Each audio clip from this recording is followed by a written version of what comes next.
இப்போ உங்கள் வீட்டில் கணவன் மனைவி கையை பிடிச்சிருப்பீங்க இல்லையா? கையை பிடிச்சிங்களா? ஏன் கையை இல்லைம்மா, வீட்டுக்கார் கையா? இல்லை என்னையே முறைக்கிறாங்க எல்லாம்ப்பா. எத்தனை தடவை கேட்டாலும் எல்லாம் அப்படியே. அவங்களுக்கு என்னென்னா அந்த ஞாபகத்துக்கே போகக்கூடாது சாமி, அதெல்லாம் தாண்டி நம்ம இங்கே வந்துட்டோம், இனிமேலும் அதெல்லாம் ஞாபகப்பட்டு அது மறக்கப்படாது. குட்டி பையன் அப்படியே பார்த்து சிரிக்கிறான், எனக்கு இன்னும் அந்த நேரம் வரல.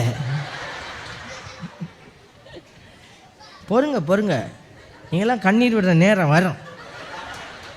ஆனால் இதை உள்ள கஷ்டம்னு சொல்லிக்கிட்டு தான் இருக்கிறாங்க. ஆனால் ஓலை எழுதிக்கிட்டே தான் இருக்கிறாங்க. யாரும் வேண்டாம் இல்லை. இங்கிட்டு ஓலை எழுதி கல்யாணம் நடக்குது, ஓடி போய் கல்யாணம் நடக்குது, ஓரமாக நின்று கல்யாணம் நடக்குது. அடிக்க கோயிலில் நின்றுக்கிட்டு இருக்கிறோம், கோயிலில் அப்படி பார்த்துருக்க ஒரு பொம்பளை பிள்ளை ஒரு பையன் வந்து குசுன்னு என்னமோ பேசிகிட்டே இருந்தாங்க. திடீர்னு ஒரு தாலி எடுத்து கட்டிவிட்டேன். கோயில் ஓரமாக நின்று தாலி கட்டுறான், என்னென்னமோ செய்கிறாங்க. ஆனால் இந்த துன்பம்னு சொன்னாலும் இது யாரும் விடுற மாதிரி தெரியல.